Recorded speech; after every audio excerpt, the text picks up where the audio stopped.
Hello everyone! Today we will see how to use two Apple IDs on one iPhone. Well, before we start, I would like you to leave a like. It would help me a lot. Thank you. Well, this method is the only one that works to use two Apple IDs on one iPhone. The first step is to go to Settings. Then we go to our Apple ID. Now we click on Media and Purchases and click on Sign Out.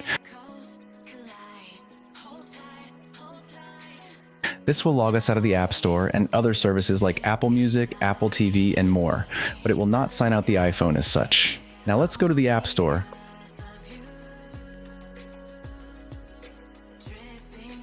Click on the top right and click on Sign In with Apple ID. And here we enter our new Apple ID.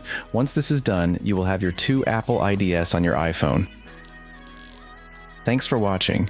If it helped, a like and a subscription would help me a lot. If not, leave me a comment and I'll be glad to help you. Thanks.